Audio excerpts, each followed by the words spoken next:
আসসালামু আলাইকুম সবাইকে। হৃদিতা গল্পের 6 নাম্বার পার্ট। তো বেশি কথা না বলে চলুন গল্প শুরু করা যাক।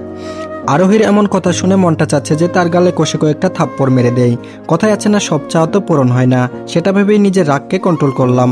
তারপর কোনো কিছু না ভেবে রুমে এক পা এগোবো, এমন সময় আরোহী পিছন দিক থেকে বলে উঠলো, এইসব ছেঁচড়া লোকদের যতই বলি না কেন তারা কখনোই সেটা কানে নেবে না।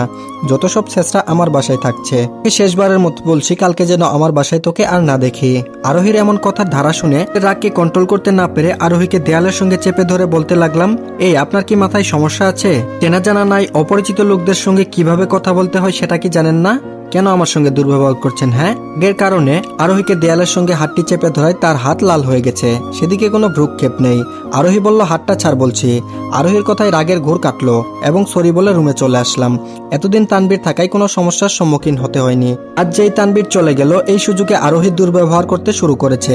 এখন এ বাসা ছেড়ে দিলেও তো রাস্তায় থাকতে হবে, আর এখানে থাকলেও আরোহীর দুর্ব্যবহার সহ্য করতে হবে। কি করব বুঝে উঠতে পারছি না। ওরদিকে আরোহীর মা বলল, আরোহী খেতে আই। আরোহী রেগে বলল, মা আজ আর খাবো না। আরোহী রেগে কথা বলাতে তার মা কিছুটা আঁচ করতে পেরে বলে উঠলো, আরোহী রেগে আছিস কেন? কেউ কি কিছু বলেছে? আরোহী বলল, মন চাচ্ছে ওই বোধ ছেলেকে গিয়ে খুন করে ফেলি। কত বড় সাহস আমার হাত চেপে ধরে রাখে। এর প্রতিশোধ আমি ভালোভাবেই নিব। এমন টর্চার শুরু করব, এ বাসা থেকে 2 দিনেই পালিয়ে যেতে বাধ্য হবে। আরোহীর মা বলল, আরোহী ঠিক আছিস মা? আরোহী স্বাভাবিক হয়ে বলল, হ্যাঁ ঠিকই তো আছি। আরোহীর মা আবার বলল, কখন থেকে কি যেন ভেবে যাচ্ছিস? কি ভাবছিস বলতো? আরোহী বিষয়টাকে ধামাচাপা দিয়ে বলে উঠলো, কই কিছু না তো, তুমি খাবার রেডি করো গিয়ে, আমি খেতে যাচ্ছি। আরোহীর মা বলল, আচ্ছা ঠিক আছে খেতে আই। আরোহীর মা এইটুকু বলেই চলে গেল। আরোহী এমনিতেই রনিকে সহ্য করতে পারে না, তার উপর আজ যে ঘটনা ঘটে গেল, এতে তো আরোহী আরো কেঁপে আছে। সকালে ঘুম থেকে উঠে ফ্রেশ মনে ছাদে গিয়ে কিছুক্ষণ ঘুরে আসলাম এবং কাল যে ঘটনা ঘটেছে সেটার জন্য কেমন জানি অনুশোচনা হচ্ছে। আরোহীর সঙ্গে কাল মিসবিহেভ করেছি, সেটা একদমই ঠিক করিনি। তাছাড়া আরোহী বদমেজাজি খিটখিটে, তা তো আর অজানা না। তানবীরের সঙ্গে ওই সেম ব্যবহার করেছে। যাই হোক, আরোহীর কাছে একসময় সরি বলে নিবনে। এসব ভেবে খাবারের পর্ব শেষ করে রুমে তালা লাগিয়ে যখন বের হতে যাব, এমন সময় আরোহীর সামনে চলে আসলো এবং তার হাত দুটি পিছনে রেখে বলল, কি যাওয়া হচ্ছে শুনি? আজ হঠাৎ আরোহীর ভালো ব্যবহারটা শুনে মনটা নিমিষেই ভালো হয়ে গেল। হাসি মুখে তার কথার উত্তর দিলাম, এই তো কাজে যাচ্ছি।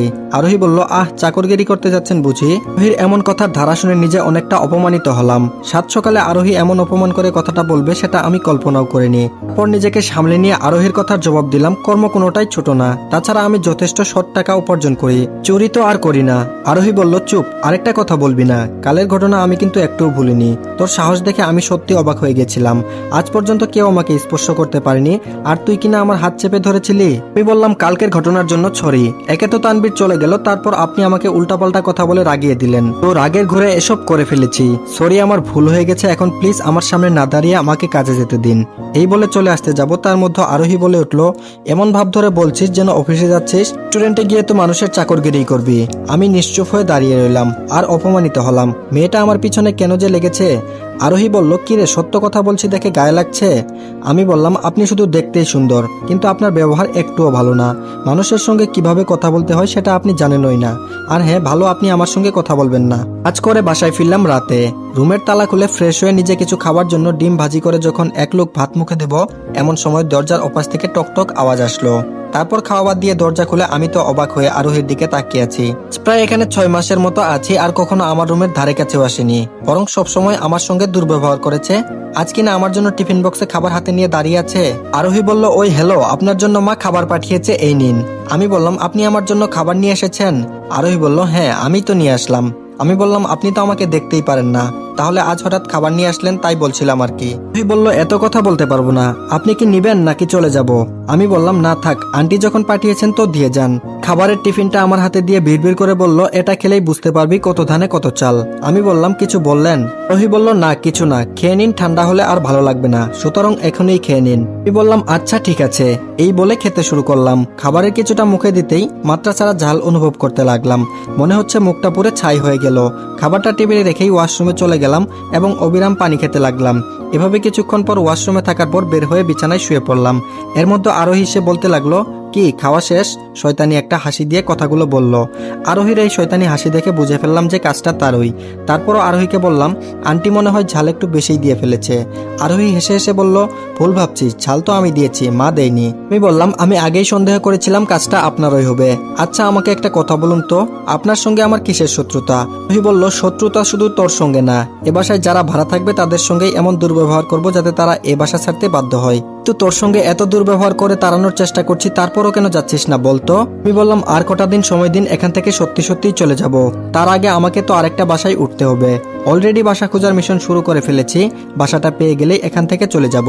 তাছাড়া আমারও এখানে ভালো লাগছে না। তুই বলল, যত তাড়াতাড়ি সম্ভব এখান থেকে বিদায় হ, নয়তো এমন দুর্ব্যবহার প্লাস অপমান করেই যাব। এভাবে আরোহী এক এক সময় এক একভাবে আমাকে তাড়ানোর চেষ্টা করেই চলেছে, কিন্তু আমি তো যাচ্ছি না। প্রকৃতপক্ষে আরোহীদের বাসায় থাকার ইচ্ছাটা একদম নেই, তারপরও আমার থাকতে হচ্ছে। বাসা পেলেই চলে যাব। এই মিসবিহেভ শুনতে আর ভালো লাগছে না। এভাবেই কেটে গেল 6টা মাস। একদিন বাড়িওয়ালা আঙ্কেল এসে বলল, আমাদের বাসাতেই থাকছো, অথচ তোমার সঙ্গে একটু আড্ডা দিব তারও সময় নেই। তুমি যখন আছো তখন আড্ডা দেওয়াই যাবে। আগে একটা কথা তোমাকে তো বলাই হয়নি। আমি বললাম, কি কথা আঙ্কেল? আঙ্কেল বলল, কাল আরোহীর জন্মদিন, এই উপলক্ষে প্রত্যেক বছরে অনুষ্ঠান করে পালন করি। এবার বছরেরও কোনো ব্যতিক্রম করব না ভাবছি। হ্যাঁ, এবার তুমি অনুষ্ঠানের শুরু থেকে শেষ পর্যন্ত থাকবে কেমন? আমি বললাম, জি আঙ্কেল, অবশ্যই থাকবো। একদিন এই পুরো বাড়িটা ডেকোরেশনের লাইটিং এর আলোয় আলোকিত করে ফেলেছে। আর এদিকেও আরেকটা বাসা পেয়েছি, তাই ভাবছি আরোহীকে গিফটের সঙ্গে এটাও লিখে দিব, আর আমি তোমাদের সঙ্গে থাকছি না।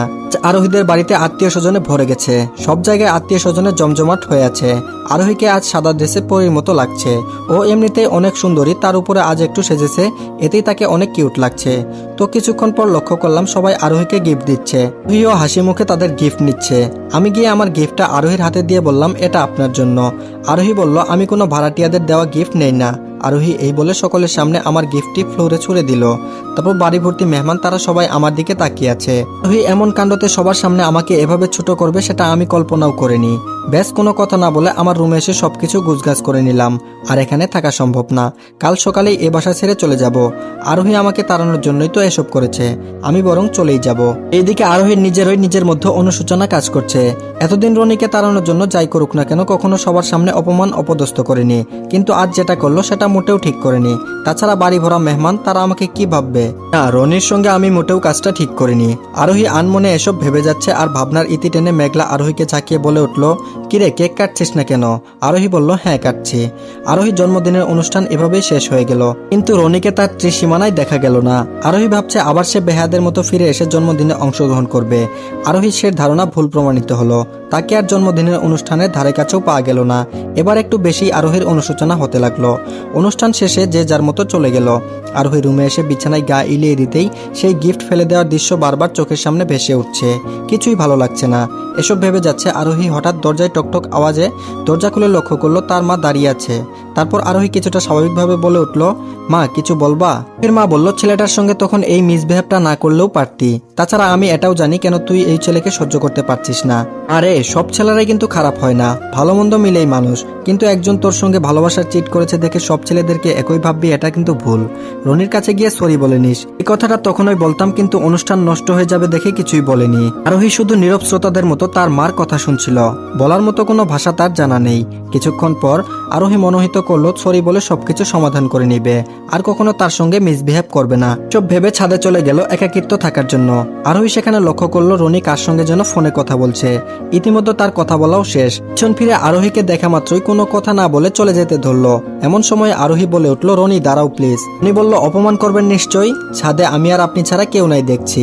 একটা কাজ করেন, যেখানে মানুষজন বেশি থাকবে সেখানে আমাকে অপদস্থ অপমান করবেন, সেটাই ভালো হবে। তো যাই হোক, একটা মানুষ তো কারো অপমান সহ্য করে থাকবে না, নিশ্চয়ই তো এটা ভাবছেন। আরোহী নিশ্চুপ হয়ে দাঁড়িয়ে রইল। বললাম, কালকেই আমি এই বাসা ছেড়ে চলে যাচ্ছি। যদিও বাসাটা একটু আগেই পেয়েছিলাম, আর সিদ্ধান্ত নিয়েছিলাম গিফটের মাধ্যমে আপনাকে বিষয়টা জানাবো, কিন্তু তার আগে আপনি সেটা না দেখেই ছুঁড়ে ফেলে দিলেন, আর বাড়ি ভরা মেহমানদের সামনে আমাকে ছোট করলেন। আরোহী বলল, ছড়ি। আমি বললাম, ছড়ি বলার কোনো দরকার নেই, সকাল হলেই এখান থেকে চলে যাব। এই বলে আমি সেখান থেকে চলে গেলাম। এদিকে আরোহী আমার চলে যাওয়ার কথা শুনে নিজের কথা বলার ভাষা যেন হারিয়ে ফেলেছে। সারা রাত আরোহী নির্ঘুম রাতে কাটিয়ে দিল।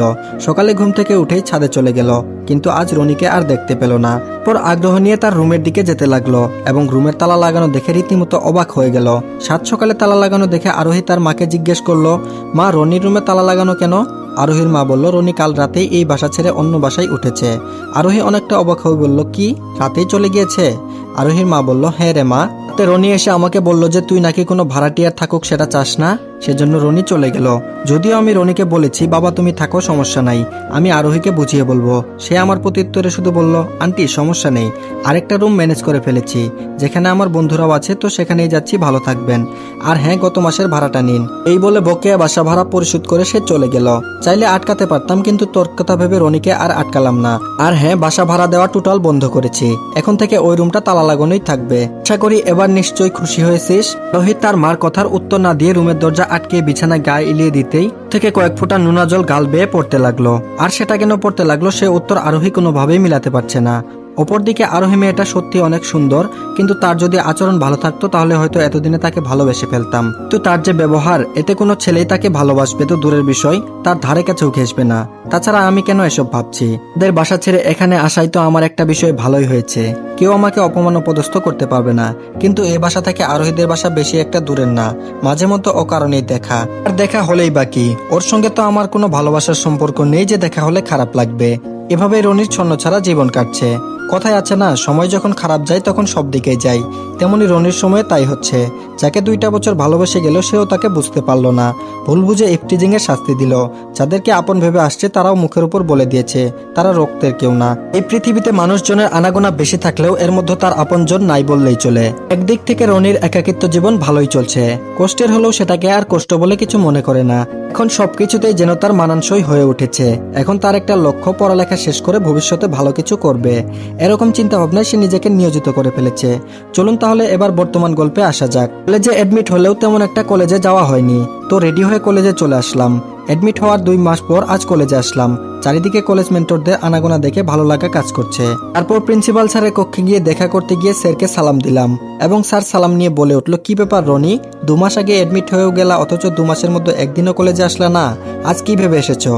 আমি বললাম, স্যার আমি তো ভেবেছিলাম আপনি হয়তো আমাকে চিনবেনই না, এখন তো দেখছি আমার কথা ঠিকই আপনার মনে আছে। স্যার বলল, এত সহজে যদি ছাত্রদের চেহারা ভুলে যাই তাহলে তো আমার প্রতিষ্ঠান অল্পতেই লাটে উঠবে। সুতরাং আমি আমার স্মৃতিশক্তি এতটাও খারাপ না যে অল্পতেই ছাত্রদের কথা ভুলে যাব। তাছাড়া আমার স্মৃতিশক্তি এখনো অনেক ভালো আছে, যাকে একবার দেখি তাকে দ্বিতীয়বার চিনতে অসুবিধা হয় না। এখন থেকে তোমাকে কিন্তু নিয়মিত ক্লাসে আসতে হবে, তোমাদের ইন্টারমিডিয়েট পরীক্ষার বেশি একটা কিন্তু সময় নেই। আমি বললাম, জি স্যার, অবশ্যই আসবো। কলেজে প্রথম দিন ক্লাসে বেশ কয়েকটা বন্ধু পেয়ে গেলাম। প্রথম দিন ক্লাসে ভালো মজা হলো। শেষে রাস্তায় এসে ফোনে নিউজ ফিড দেখছিলাম, হঠাৎ পরিচিত কণ্ঠ আমার নাম ধরে ডেকে উঠলো। নিউজ ফিড দেখা বাদ দিয়ে তার দিকে তাকাতেই আমার চোখ যেন কপালে উঠে গেল। আজ 2 মাস পর আরোহীর সঙ্গে এভাবে কলেজে দেখা হবে সেটা কখনোই আশা করিনি। নিশ্চয়ই আরোহী এই কলেজেই পড়ে। ধুর, ও পড়লেই কি বা না পড়লেই কি, ওর সঙ্গে কথা না বলাই ভালো। এসব ভেবে চলে আসতে যাব এমন সময় আরোহী আমার সামনে এসে বলতে লাগলো,